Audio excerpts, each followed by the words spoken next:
오늘 8월 마지막 주일인데요. 다음 주부터는 9월입니다.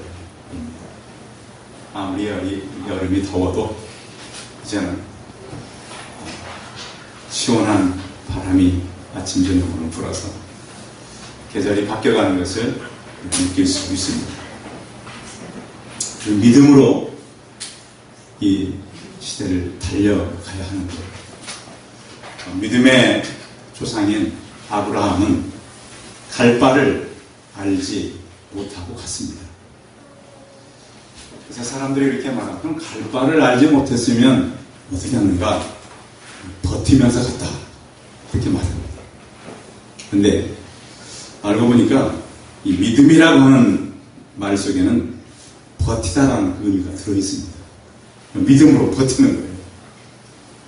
물론 신실과 정직과 신실함으로 믿음으로 살아야 되겠습니다. 근데 믿음이라고 하는 것은 어떤 개념이 아니라 실제입니다. 그 믿음은 그냥 막연한 우리가 생각하는 어떤 신념도 아닙니다.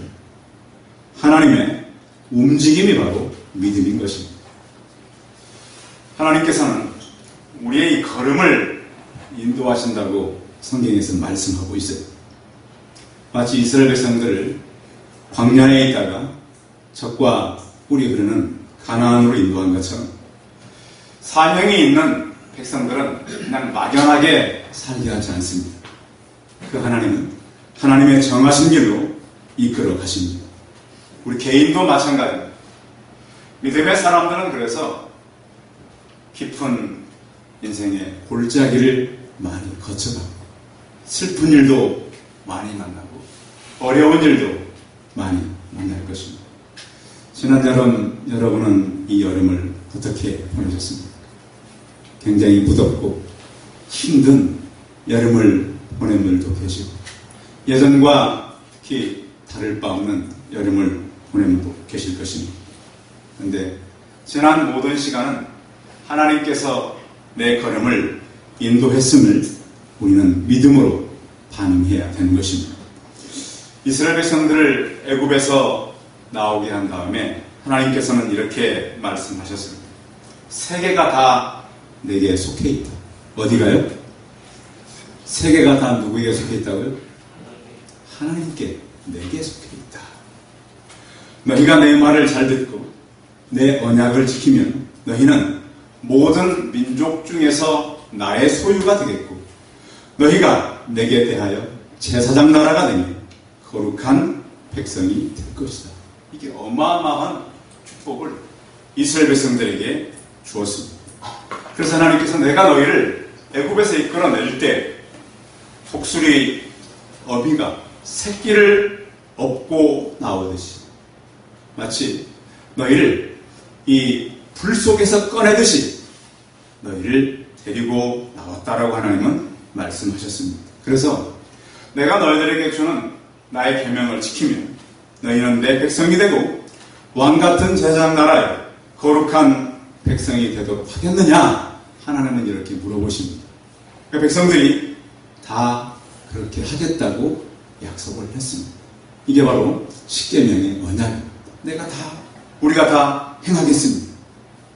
그런데 어떤 그 하나님의 말씀을 행하게 하겠다라고 해서 끝이 아니라 하나님은 우리를 훈련을 하십니다. 우리 인생은 하나님의 훈련인 것입니다. 그래서 이스라엘 백성들을 애굽에서 끄집어내서 40년 동안 광야를 걸어가게 하십니다. 모세도 이스라엘 백성들을 이끌기 위해서 40년 훈련을 먼저 광야에서 보냈습니다. 출애굽기 소도에 보면 모세가 왕궁에 살다가 어느 날 그의 백성들을 돌아보려고 했을 때 이 애굽 사람이 자기 민족 히브리 사람들을 이렇게 힘들게 하는 것을 보고 주변을 살피고 그 사람을 쳐 죽여서 모래에 파묻어 버립니다. 모세의 행동을 보고 어느 구약학자는 그랬습니다. 모세는 예사 사람이 아니었다. 많은 전쟁을 참여한 사람이기 때문에 이게 가능했다는 거예요. 우리는 그냥 우발적으로 한 것이 아니라 이미 그의 손과 그의 몸은 충분히 사람 하나 죽이고 묻는 것은 아무 일도 아닌 것처럼 할 수 있는 그런 사람이었다는 거예요. 그래서 그는 성경에는 기록되어 있지 않았지만 많은 전쟁을 참여한 경험이 있는 사람이 아니고는 이런 일을 할 수 없다는 거예요. 물론 그래요. 하나님께서요 200만이라는 사람을 이끌어내는데 경험 없는 사람을 세웠을까요? 응? 그냥 왕궁에 살다가 글이나 읽다가 이런 사람을 데리고 이스라엘 백성 200만을 이끌어갈 사람은 아니었다는 거예요. 하나님은 다 일을 할 때는 훈련을 시켜서 하는 경우가 많아요. 근데 우리는 그 훈련이 참 힘든 것입니다. 그래서 혹시 우리 성도들 가운데 나는 지난 여름을 너무 힘들게 보냈어. 내 인생의 최악이었어. 혹시 이런 분이 계셨다면 그것을 하나님께서 나를 이끌기 위해서 훈련을 시켰음을 믿음으로 받으시기 바랍니다. 그 훈련 이상으로 하나님은 우리를 더 하나님께서 준비한 아름다운 곳으로 이끌어 갈 것입니다. 왜냐하면 이스라엘 백성들은 모세가 이끌고 가던 이스라엘 백성들은 뼛속까지 노예 근성이 있었습니다. 그들이 광야에서 살아갈 때 보십시오. 모든 것이 다 보면 하나님의 관점은 하나도 없어요. 누가 이끌었죠? 이스라엘 백성들? 하나님이 이끌었어요. 근데 뭔만 봐요? 계속 애굽만 쳐다보고 살아. 다시 되돌아오면 좋겠다. 우리를 왜 데려왔냐? 왜 우리는 아무것도 없는 이곳에 살아가야 되느냐? 모세를 원망하고 살아납니다. 그래서 하나님은 그 땅만 바라보고 살아봤던 이스라엘 백성들을 이제는 하늘을 보고 살게 합니다. 그래서 자꾸 하늘에는 구름 기둥이라든지 만나가 어디에서 내렸어요? 하늘에서 내렸어요. 메추라기도 거기서 날아왔어요. 다 땅을 보던 사람을 이제 하늘을 보게 하는 그 사람들로 바꾸어 살게 합니다. 우리의 믿음도 같습니다. 우리는 자꾸 이 땅만 바라보고 살려고 합니다. 땅의 목표, 이 땅에 매여서 살려고 하지만 하나님은 우리를 영원한 천상의 목표를 가지고 살게 하는 그런 사명자들로 우리를 부르셨습니다.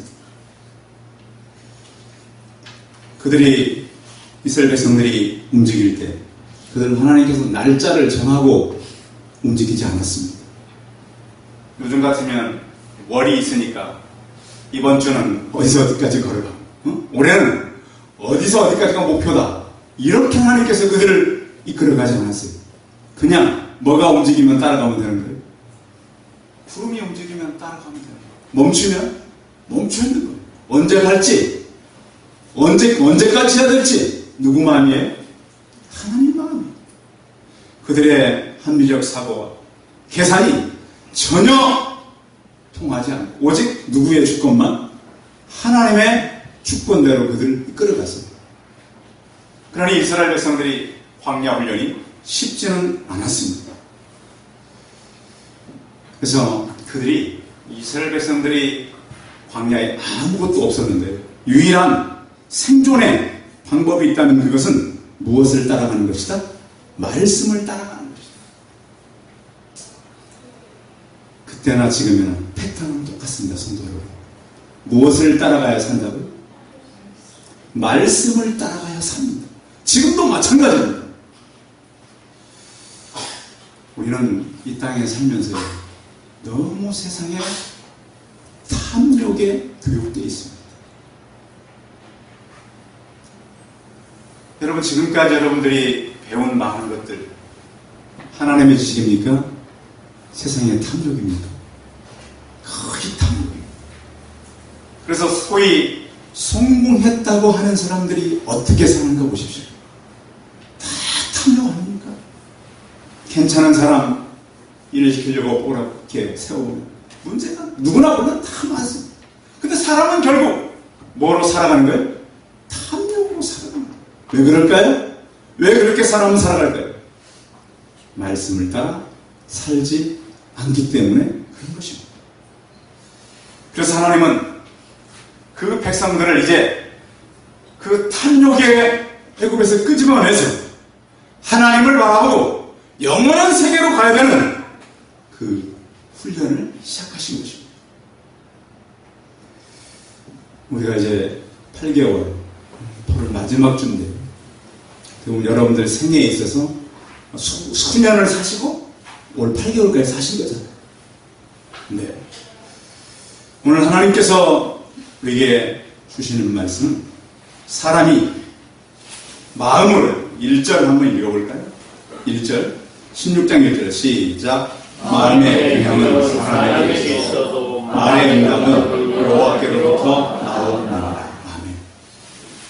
이는 여러 가지 것들을 생각하고 여러 가지 것들을 계획을 해서 살아가지만 이 모든 연관성이 누구랑 연결되어 있느냐. 내 삶이, 내 인생이 누구랑 연결되어 있다는 거예요? 오늘 성경에 여호와께 연결되어 있다. 그래서 오늘 이 잠언서 16장은요 1절부터 9절까지 한 절만 빼고 다 여호와라는 말이 들어있어요. 다 여호와께서 모든 것을 하신다. 그래서 오늘 이 잠언서는 인생의 모든 것이 그 여호와께 있다고 하는 확신을 가지고 살아갑니다. 우리 미래도 누구에게 있어요? 여호와께 있어요. 그러니까 우리는요, 우리 미래에 대해서 너무 우리의 노력에 물론 최선을 다하십시오. 그러나 세상은 우리 노력에 의해서 미래가 있다고 생각을 해요. 근데 성경은 누구에 의해서? 여호와에 의해서. 이게 다른 거예요. 거기에 대한 딜레마가 우리에게 있어요. 목사님, 최선을 다해야죠. 물론 그래요. 그런데 사람이 최선을 다했다고 그 모든 결정이 사람에게 있는 거예요? 노력에 있는 거예요? 그렇지 않다는 거예요. 물론 우리는 최선을 다해야 합니다. 그런데 우리의 모든 결정은 하나님께 있다라는 거예요. 그래서 우리의 모든 것을 여호와께 맡기라는 거예요. 계획은 우리가 세울 수 있어요. 그런데 이 모든 응답은 여호와 하나님께 있습니다. 우리가 살아가면서 이 땅에 살면서 낙심하고 절망할 때가 있어요, 없어요? 있어요. 아, 이렇게 하다가 안 되면 어떡하나? 힘들면 어떡하나? 그런데 우리가 힘들어도 누가 하신다는 거예요? 여호와 하나님께서 내 미래를 붙잡고 계신다. 우리는 하다가 안 되면 너무 절망할 때가 많아. 우리가 살면서 이러다가 내가 혹시 모든 것이 다 무너지는 것이 아닌가. 그런데 우리를 하나님께서 붙잡고 계시다는 거예요. 그래서 마태복음 6장 34절에 보면 그러므로 내일 일을 위하여 염려하지 마라. 내일 일은 내일이 염려할 것이요 그날의 괴로움은 그날의 족하니라. 그런데요, 성경에 보면 내일이라고 하는 사람이 있어요, 없어요? 근데 염려를 누가 한다고요? 내일이라고 하는 사람이 한다고. 그 의미가 그거예요? 염려를 누가 해요? 내일. 내일이 염려하는 거니까 누구는 나는 염려하지 마. 왜 성경은 이렇게 어렵게 표현했을까요? 아니, 염려를 내가 해야지. 어떻게 내일이 내 걸 염려를 해? 내일이라고 하는. 그래서 강해설교의 대가인 로이존스 목사님이 이렇게 얘기했어요. 내일 일을 내일이 염려할 것이오라고 이 본문을 설교하면서 염려를 의인화한 것을 보면 염려를 사탄의 세력으로 보았다는 거예요. 염려는 누가 하라고요? 그건 내일이 하게 하라고요. 내가 하지 마시고. 아멘? 그런데 우리는 염려에 대한 상상력이 참 많아요. 그렇죠? 내일 벌어질 일을 우리가 미리 어떻게? 당겨서 염려하고 있는 거예요. 상상하는 거죠. 여러분만 아니라 저도 마찬가지예요. 저도 이렇게 하다가 어떤 일이 생기면 어떡하지? 근데 여러분, 염려를 상상하지 마시고 하나님을 상상하는 생각으로 바꿔가시기 바랍니다. 아멘? 손님들, 우리 속에 염려가 들어올 때 누구를 상상하라고요? 여호와 하나님을 우리 염려 속에 채우시기 바랍니다. 그분이 인도에 가시고 그분이 역사에 가신다. 저희 아이들 어릴 때, 지금 아이들이 좀 컸는데요. 어느 날 교회에 대한 일을 막 생각하고 있는데 둘째가 유치원에 가면서 이런 노래를 부르는 거예요. 오늘은 즐거운 월요일, 내일은 더 즐거운 화요일. 이런 거예요. 지금 아빠는 목사인데 내일 때문에 막 염려하는데 얘는 즐겁게 노래하면서 가는 거예요. 어느 게 믿음이에요? 어느 게 믿음이에요? 아이의 믿음이 진짜 믿음이죠. 아니, 아빠랑 엄마랑 있으면 뭐 즐겁죠. 근데 저는 그때도 이제 몰랐죠. 지금 생각해보면 그때 그 염려가 염려할 거였어요? 그냥 지나올 거였어요? 하나도 염려할 게 없어요. 그 염려는 제가 진짜 정말 잘못한 염려, 회개해야 될 염려를 그때 했던 것 같아요.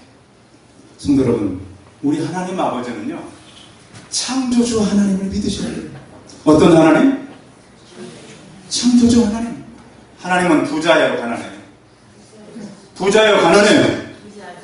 하나님은 부자세요. 이 돌들로도 사람을 만들 수 있어요. 하나님이 없어서 그런 겁니다. 이스라엘이요, 결국 이스라엘 왕들이 나중에 다 망하잖아요. 돈이 없어서 망하나요? 하나님을 신뢰하지 못해서 망해가지, 하나님을 신뢰했던 사람들은 하나님께서 하나님의 방법으로 아름답게 사용해 가셨어요. 그래서 마음의 경영은 사람에게 있어도 마의 응답은 누구에게 있느니라? 여호와께 있느니라. 확신을 가지고 4개월 살아가시기 바랍니다. 하나님은 또 이렇게 하신다 그랬어요. 2절도 읽어봐요. 2절 시작. 사람의 행위가 자기 보기에는 모두 깨끗하고 여호와는 심령을 감찰하시니라. 우리가 볼 때는 우리가 다 옳죠. 다른 사람들이 나쁘든 나쁘지, 그렇죠? 그래서 우리가 보면 참 우리 주변에 나쁜 사람들도 많고 우리 주변에는 나쁜 나라도 많아, 그렇죠? 이 사람들 왜 이렇게, 하나님 왜 저런 나라는 그냥 두고 왜 저런 사람은 그냥 두시나요? 할 정도로 그런 나라와 사람들이 있단 말이에요. 그런데 하나님은 우리의 마음을 뚫고 계신다. 그래서 우리의 마음을 살피신다. 이 시간 하나님께 예배하러 왔는데요, 여러분 중심에 하나님이 가득하길 바랍니다. 내 생명의 주인이고 내 구주요, 내 모든 것을 다 할 수 있는 그 하나님이 내게 가득할 때 하나님은 나를 보시고 기뻐하시는 것입니다. 그래서 이 하나님께 모든 걸 맡기고 살아가라고 하는 것이죠. 그래서 하나님께서는 또 그렇게 하나님을 섬기는 우리를 어떻게 쓰임을 해 가시는가, 어떻게 사용을 하시는가. 4절을 읽어봅니다. 4절 시작. 여호와께서 온갖 것을 그 쓰임에 적당하게 주셨느니 악인도 악한 날에 적당하게 하셨느니라. 아멘. 하나님은요, 사람을 사용을 하시는데요, 어떤 인물은 참 선하게 아름답게 사용하는가 하면 어떤 인물은 악하게도 사용을 한다는 거예요. 그래서 하나님께서 사용했던 이 애굽 같은 출신이지만 바로와 모세는 사용이 달랐어요. 그렇죠? 같은 왕궁 출신이에요. 근데 모세는 하나님께서 이스라엘 백성을 이끄는 대로 사용하고, 바로 왕은 그 이스라엘 백성들을 대적하는데 사용한다는 거예요. 왜? 하나님께서는 그렇게 하시기 때문에. 그렇다고 하나님께서 악의 조성자는 아니에요. 그 쓰임에 맞게 하나님께서 사용한다는 거예요. 그래서 우리의 믿음은, 우리의 의지도 중요해요. 성도 여러분, 하나님의 선한 도구로 사용되기를 바랍니다. 그런데 하나님을 섬겨하는 어떤 사람은 악한 도구로 사용되기도 한다는 거예요. 하나님은 그래서 무엇을 가장 미워하시는가? 5절입니다. 5절 읽어봅니다. 시작. 무릇 마음이 교만한 자를 여호와께서 미워하시고 피차 손을 잡을지라도 벌을 면하지 못하리라. 어떤 사람을 하나님 미워하세요? 교만한 사람. 교만한 사람. 근데 사람들이 교만이 뭔지를 잘 모르잖아요. 교만이. 어떤 사람이 교만한 사람인가 하면 내 의지로 사는 사람. 내 미래가 내 노력에 달려있다고 착각하는 사람. 교만한 사람들이에요. 그런데 내가 뭘 잘해도 하나님의 은혜가 아니면 될 수 없도록 고백하는 사람. 이런 사람들이 바로 겸손한 사람들입니다. 하나님께서는 그래서 우리를 교만을 경계했어요. 좀 내려가세요. 16장 18절 한번 읽어봐요. 16장 18절 같이 읽어봅니다. 시작. 교만은 패망의 선봉이요 거만한 마음은 넘어짐의 앞잡이. 교만한 사람은 망한다는 거예요. 거만한 사람은 넘어진다는 거예요. 이래서 하나님께서 주의해라. 진리의 말씀을 의지하라. 성실과 신실로 살아가야지 교만한 사람들은 다 넘어지게 되어 있다고 성경은 우리에게 경고하고 있습니다. 이렇게 하나님께서 우리를 각자를 거기에 맞게 사용을 하시고 또 하나는 그 하나님을 끝까지 인도해 가시는데요. 자, 7절 읽어봅니다. 7절 시작. 사람의 행위가 여호와를 기쁘시게 하면 그 사람의 원수라도 그 밖으로 화목하게 하니라. 우리 행위가 누구를 기쁘게 해요? 하나님을 기쁘게 하는 거예요. 그러니까 우리 삶이요. 자꾸 초점을 누구에게 맞춰가라는 거예요? 하나님께. 보이지 않는 그 하나님께 맞춰가라는 거예요. 그러면 하나님께서 원수라도 더불어 화목하게 한다고 그랬어요. 근데 믿는 사람들이 이 땅에 살면서 화목하게 사는 것이 쉽지 않아요. 믿음의 사람들이 걸어가는 길을 보면은 주변 사람과 화목하게가 참 어려워요. 왜냐하면 우리는 세상을 살아가면서 우리가 이 살아가는 이 삶의 모든 중심이 세상이기 때문에. 그런데 그럴지라도 하나님은 결국엔 화목하게 한다 그랬어요. 저희가 어릴 때 친구들을 사귀면서 그랬어요. 내가 교회 다니는 것 때문에 저 친구와 멀어지면 어떡하나. 그런 거 있잖아요. 여러분 주변에도 이렇게. 내가 너무 전도하면 저 친구가 멀어지면 어떡하나. 근데 저희 이제 저를 지도하시는 전수사님이 그랬어요. 너가 지금 친구를 잃을지 몰라도 더 좋은 친구들이 생기게 된다. 믿음의 친구들.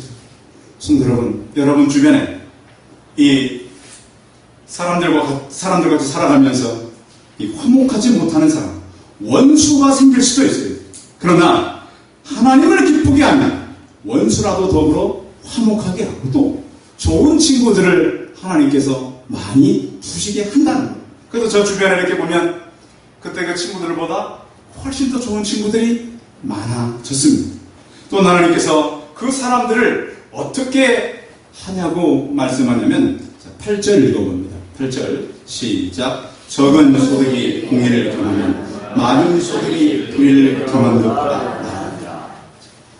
예수님 믿고 여러분 혹시 재산이 많이 불면 좋겠지만 그 재산이 많이 불지 않아서 의롭게 살았다면, 믿음으로 살았다면 훨씬 더 많은 것을 얻은 것입니다. 그런데 우리는 그것을 잘 몰라요. 하나님께서는 많은 걸 주는 것보다 의롭게 살았다면 그것이 더 많은 것을 얻은 것입니다.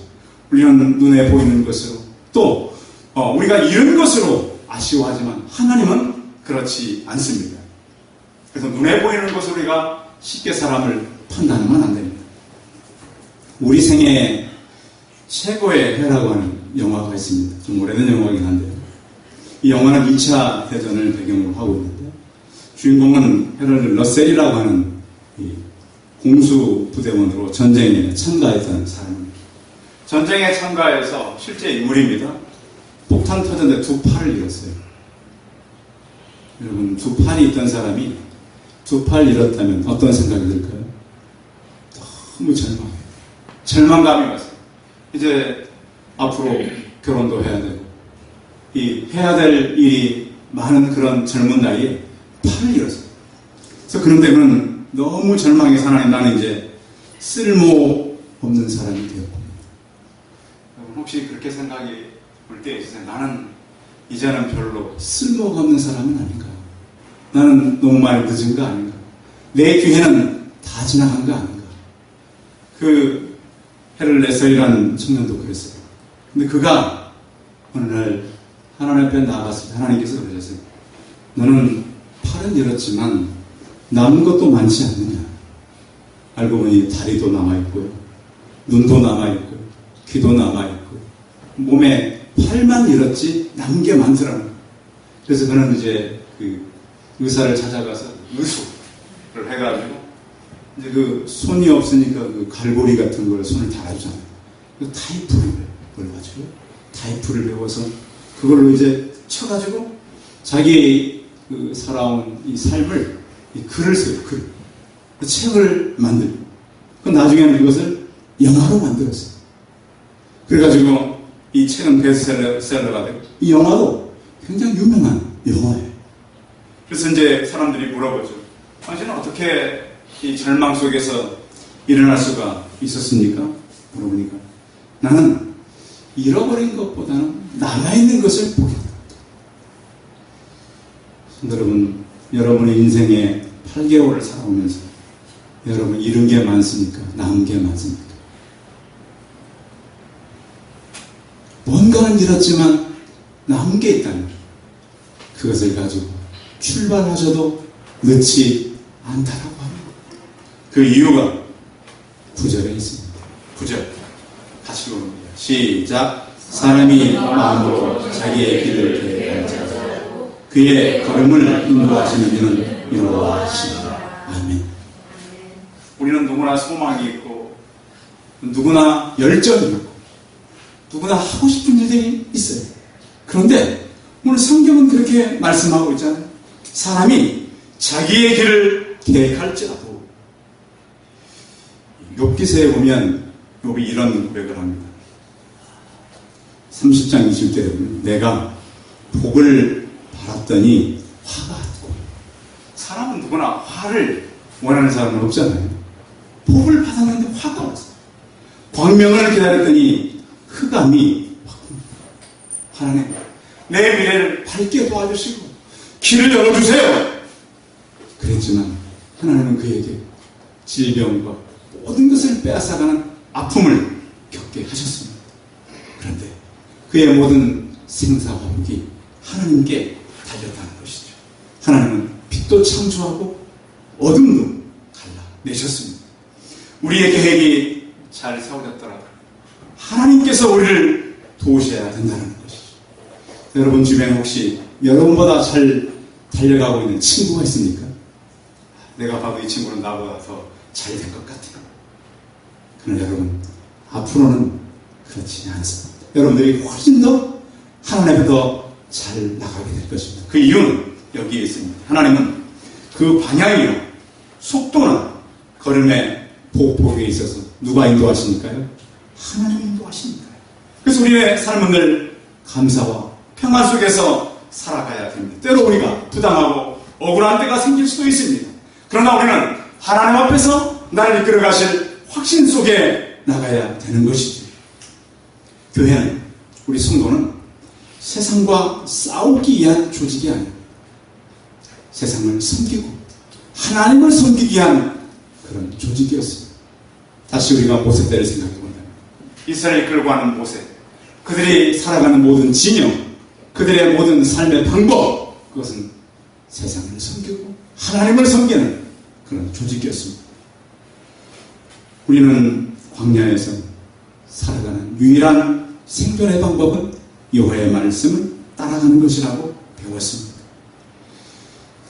이 땅을 우리가 살아가면서 여러분 탐욕으로 살지 않길 바랍니다. 탐욕은 본질을 왜곡시킵니다. 그래서 우리는 자꾸 왜곡된 본질을 붙잡고 이 땅을 살아가려고 합니다. 잠언서를 썼던 솔로몬, 사람이 마음으로 자기의 길을 계획할지라도 그 걸음을 인도하시는 이는 여호와라고 했습니다. 성도 여러분, 여러분의 어떤 근심과 걱정이 있다면 그것을 여호와 하나님께 맡기시기 바랍니다. 하나님께 쓰임받는 그런 거룩한 인생이 되기 바랍니다. 인도하시는 하나님 의지하고 남은 가을과 겨울을 하나님께 승리하는 여러분 생애 최고의 해가 되시기 바랍니다. 기도하겠습니다. 살아계신 하나님, 마음의 경영은 사람에게 있었다. 말의 응답은 여호와께로부터 나온다고 하셨습니다. 사람의 마음으로 자기 길을 계획할지라도 그의 걸음을 인도하시는 이는 여호와라고 성경에 기록해 놓았습니다. 하나님 아버지, 우리가 탐욕으로 이 땅을 살지 않는 오직 진리로 살게 하여 주옵소서. 이 험한 광야를 걸어가면서 유일히 생존하게 해주시는 방법은 말씀을 따라가는 것입니다. 하나님, 그래서 우리가 주님께서 말씀한 이 생명을 붙잡고 달려가게 도와주옵시고, 우리 성도들 안에 여러 가지 어려움과 힘든 것들이 있다 할지라도 하나님을 의지하고 남은 생애를 살아가는 그 하나님의 인도하심 따라가는 우리 모두가 되게 하여 주옵소서. 주 예수 그리스도의 이름으로 기도하였습니다.